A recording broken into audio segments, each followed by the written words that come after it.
Everybody, it's William Moore, and you're watching Beyond the Ties That Bind. I hope that everyone's having a great day. Thanks for joining me. I want to talk today about what's going on in the world and answer a question that people are writing me about. I've had a lot of people write me, so I'm going to answer the question concerning the reset, the currency reset, here in a little bit. But Donald Trump had a press conference. In the press conference, he confirmed the fact that the central banks, through the government, are purchasing industries, meaning that the government or the central banks will have a stake in those companies now. We are nationalizing industry, small businesses, manufacturing, retail, restaurants, cinemas, airlines, you name it. The government is going to own a stake in those businesses. So everything is being nationalized, meaning that the central bank will own it all. I mean, of course, under the cover of the United States government, but it will be the central bank because the central bank finances the United States government.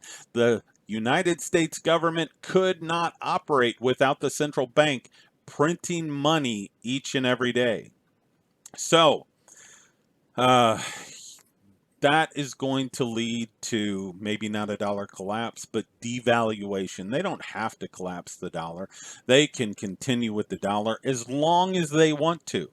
Now, the dollar is going to continually lose value, and if it loses value rapidly, what's going to happen is a currency devaluation, which we've had those in the past. Now, we could have multiple currency devaluations in a short time, which now that is going to send the price of gold and silver through the roof, send the price of land through the roof, send the price of oil through the roof, basically send the price of all commodities through the roof.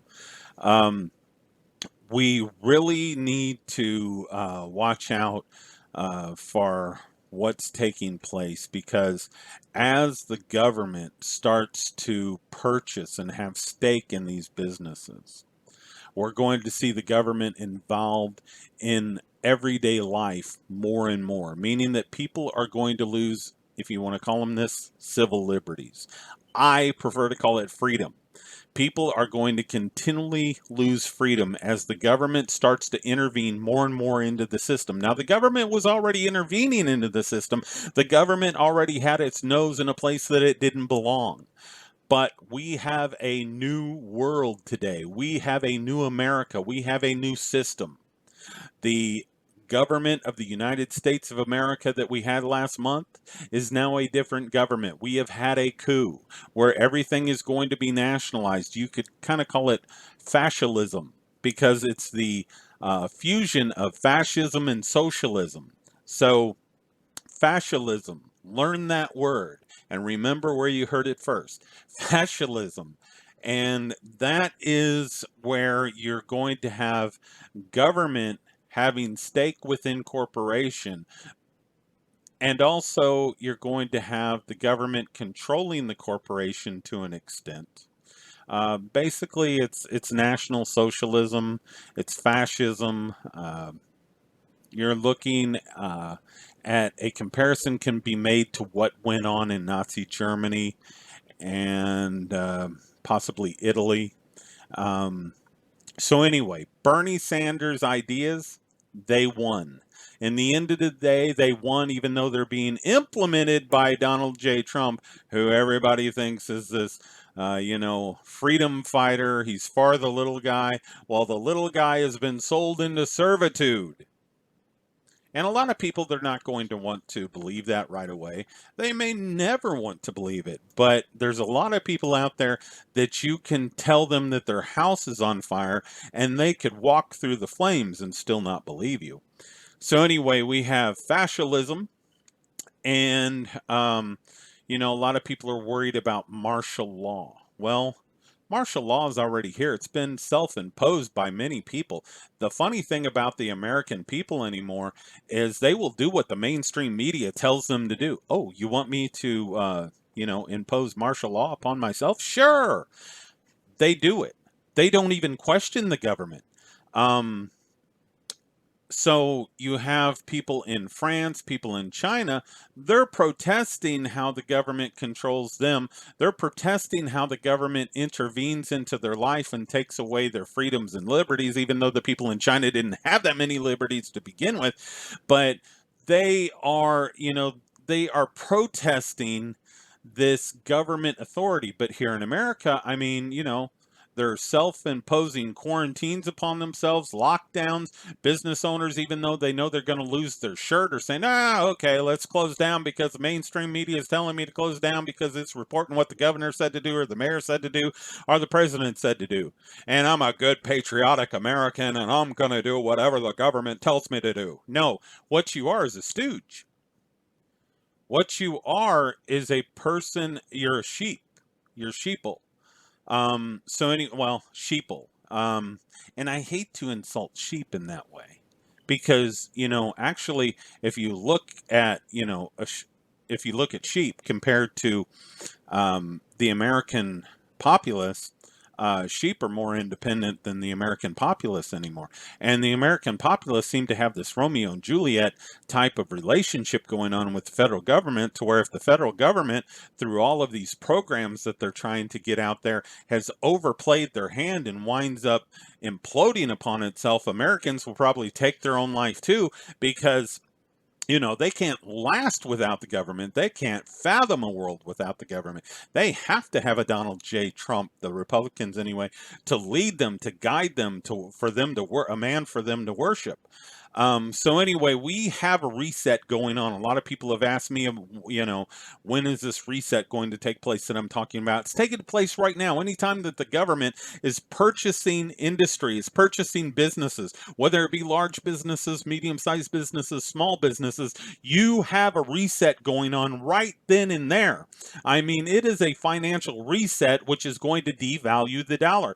As the central banks continue to print off more and more money to buy these corporations, what's going to happen is the dollar is going to lose value. Now, they don't have to collapse the dollar completely. They could allow the dollar to go on, but the more that they print, it's going to devalue. So we could have some official devaluations. We could have multiple devaluations within the course of the next 3 to 6 to 18 months. So anyway, we are in the reset. What it's going to look like at the end of this, I have no idea. I do not have access to the government's crystal ball. I wish that I could tell you all what it's going to look like, what exactly it's going to look like. Is it going to be a completely cashless society? Who knows? Is it going to be a digital currency? Could be. Will it still be called the dollar? Most likely. So you're going to have devaluations. You're going to have probably, it could go to a digital currency. I can't see a completely cashless society, but it could be. I could be wrong about that. So anyway, we are under martial law. People have imposed that upon themselves. They won't go out.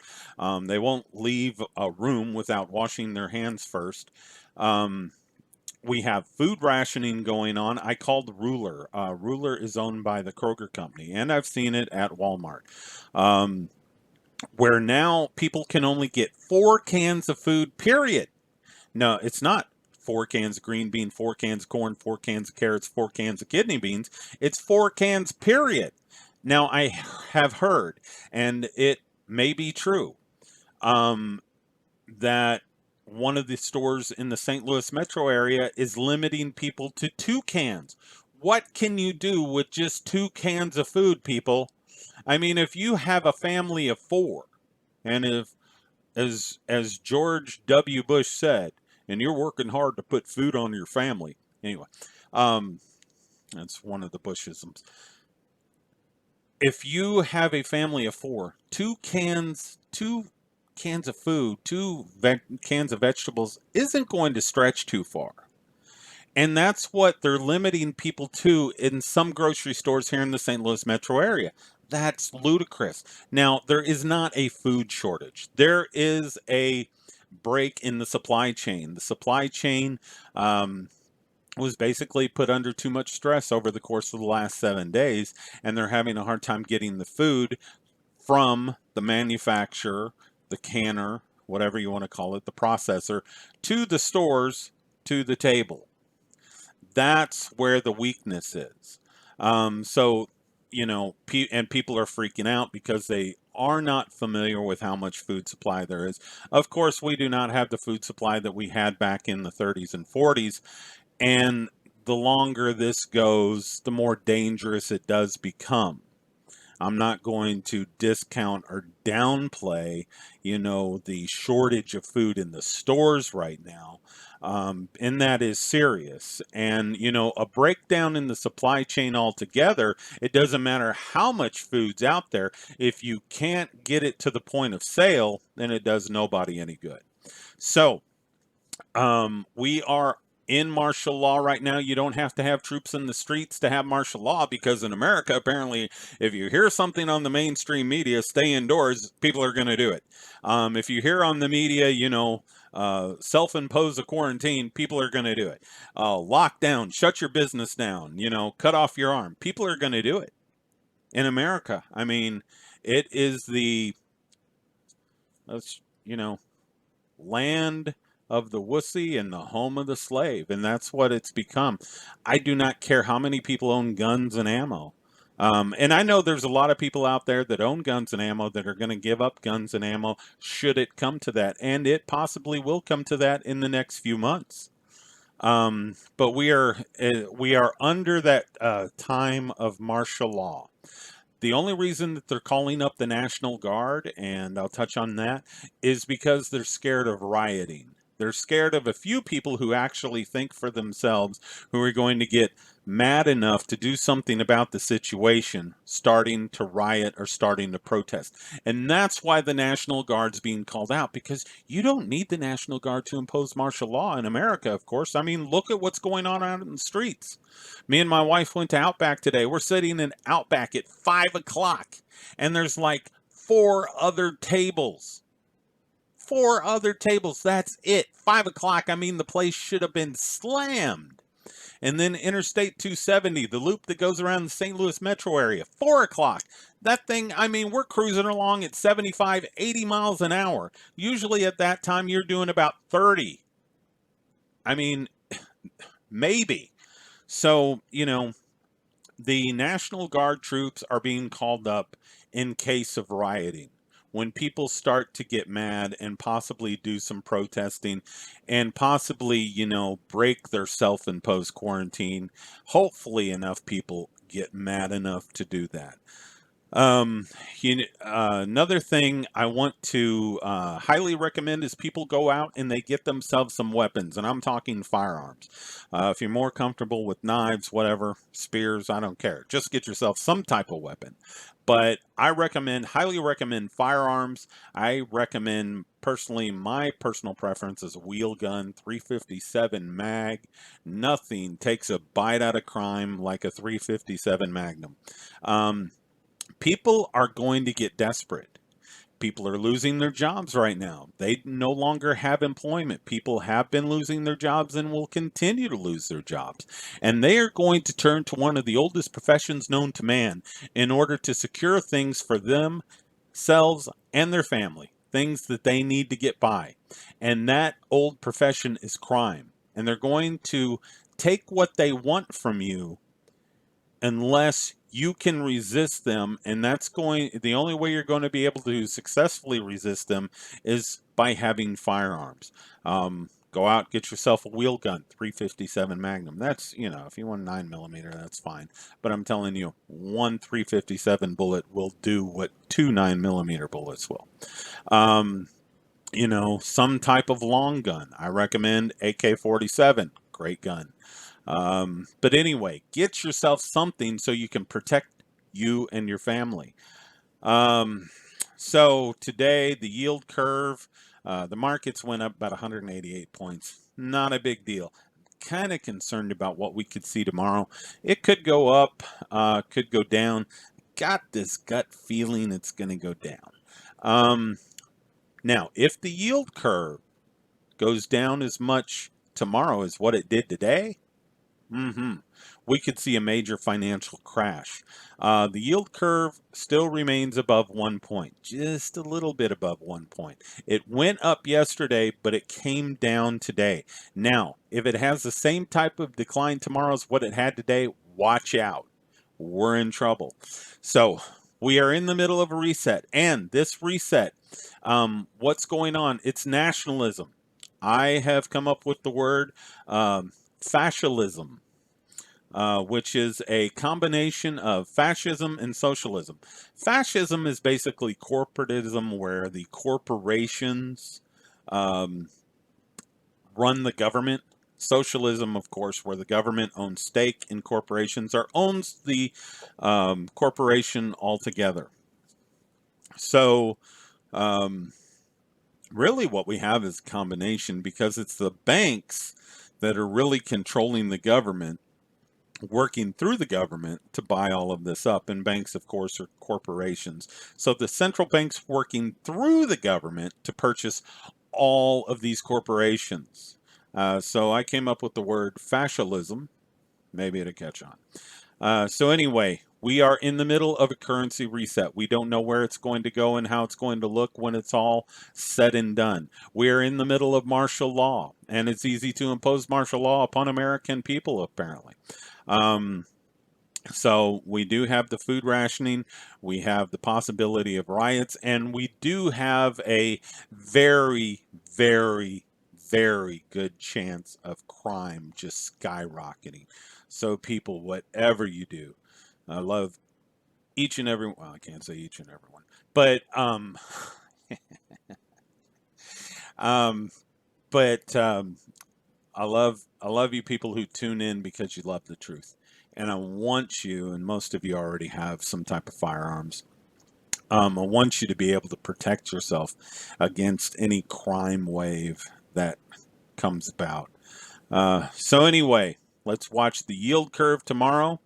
We do have food rationing going on. You can go into Walmart, Kroger right now. They got signs, you can only get so much of this. You can only get so much of that. You can only get 2 canned goods. So then you got to come back tomorrow. It's a good thing that gas prices are so reasonable right now, because people are having to make multiple trips to the grocery store just to have 3 meals a day. So anyway, where you can, when you can, go out, purchase what you need. They're talking about this thing being 180 days. Now, there's no need for that. That's an overreaction. Everything's going to be blamed on the virus. Deaths are being blamed on the virus that cannot even be attributed to the virus. Actually, John Rappaport, and I'm going to talk about this in the next broadcast, states that only 2 people in Italy have died of COVID-19. And I believe and trust John Rappaport. When he comes to a conclusion like that, he's basing it on science. He's basing it on accurate data. He's not pulling things out of his hiney like the mainstream media does in order to create fear. Only 2 people. Everything. The virus is a cover story for everything. Well, the economy's crashing. It's because of the virus. The economy was already weak in the toilet before the virus ever came along. This was going to happen. I didn't know they were going to use it use the pretext of the virus to bring it about. Barack Obama, you disappointed me. You could have done this and everybody could have hated you for this, and we'd have this enemy that we could all, say, okay, this guy did it. But it's a virus. Here I was thinking Obama was going to be the one to do this, or Hillary, which I'm not saying that it's going to happen, but if there is a contested convention, Hillary will come out the nominee, and she will be the next president. And then we know it was all planned. So anyway, people, hold on to your hats. Get out there, get the things you need. Don't go crazy with it. But we've got some days ahead. They're talking 180 days of this possibly, and that is going to make this very, very interesting. So, like I said, the virus is a cover story for everything. Oh, this guy over there died. Must have been the virus, even though when the paramedics showed up, he was clutching his chest and vapor locking. It had to be the virus. This person died of viral pneumonia, but now it's the virus. The economy's crashing. It's the virus. Oh my goodness, did you see that vehicle wreck? It's the virus. Oh my goodness, that guy, he just plunged 40 stories to his death. It's the virus. you know Anything bad that happens from this point out, it's the virus, even though the virus cannot be properly identified in the human body yet, even through the tests that they're running. And you cannot make an indication that the virus is mutating in the body. And now the CDC says you can, but before they were saying you can't. And the only reason they're saying that you can now is because so much information's coming out stating that you cannot identify a mutation in the body. So what's all the ruckus about? So now they've got to backtrack and create a new story and say, oh, that you can detect the mutation. No, you cannot detect the mutation in the body. And if the virus has already been defeated by a healthy person's immune system, it might be in the body, and then that's a presumptive case or a case, but it's already been defeated. So everything is, the virus is a cover story for everything. Oh my goodness, we're going to war now. Well, it's the virus. And we will probably see the war machine fired up. Tensions right now, we don't even hear about this, but they're rising against the United States and China. And people, let me remind you again, China is a nuclear power. So, anyway, hold on to your hats. A lot of stuff going on. A lot of stuff's going to happen in the next few weeks as we continue down this road to fascism, to nationalism. The government's going to own everything. They want to own you. They want to make you a servant, a debt slave. That's why they're going to send out these checks. I don't care what people do with the checks. Cash them, spend it, whatever. If anything, the government owes you that money, even though it's much less. It's worth much less than it was 20 years ago when you started paying your taxes. This is just a minuscule amount that you're going to get back. Some people are saying, well, I'm not going to cash it. Some people saying they're going to cash it. I don't care what you do with it. Do whatever you feel led to do. It doesn't mean that if you do cash it, you're socialist or fascist or, Trump lover, whatever. It's your unit of currency anyway. They've stolen enough from you as it is. So anyway, until next time, this is William Moore for Beyond the Ties That Bind. Everyone, peace. Love you all. Bye. Well, not everybody. Bye.